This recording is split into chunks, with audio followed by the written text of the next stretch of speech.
சிவாய உறவுகளே, நாங்கள் எங்களோட புராணங்களில் ஒரு ஒரு கதை கேட்டிருப்போம். அதாவது அசுரர்கள் பூமியை கொண்டே தண்ணிக்குள்ளே கடல் கடியில் கொண்டு ஒழிச்சு வச்சிருக்கும்போது திருமால் இதை மீட்டதை கேட்டிருப்போம். இந்த இது சித்தர் இதுக்கு ஒரு ஆதாரம் சொல்கிறார். அவர் சித்தர் யாருண்டா கொங்கணவர் தான் இந்த சித்தர். அவர் கொங்கணவர் வாதகாவியம் பாகம் 1 நூலில் இதை பற்றி விளக்கமாக சொல்கிறார். அதில் பக்கம் 123 பாடல் 410.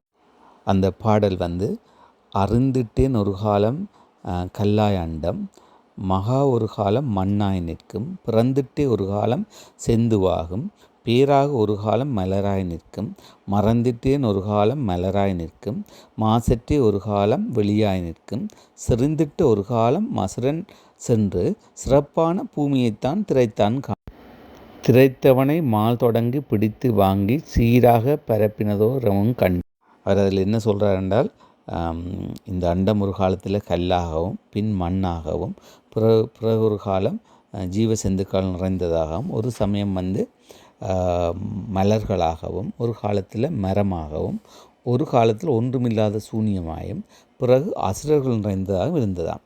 இந்த அசுரர்களிடமிருந்து கடல் கடியில் இருந்தது திருமால் மீட்டதாகவும் இந்த பாடலில் சொல்கிறார். ஆகவே உறவுகளே, நாங்கள் இந்த தொன்மையில் அழிய விடக்கூடாது. எல்லாமே பொய் புரட்டண்டு நாங்கள் சொல்லாமல், இவர்கள் யுகங்கள் கடந்து அண்டங்கள் பேரண்டம் எல்லாம் தாண்டி போய் வந்தவை.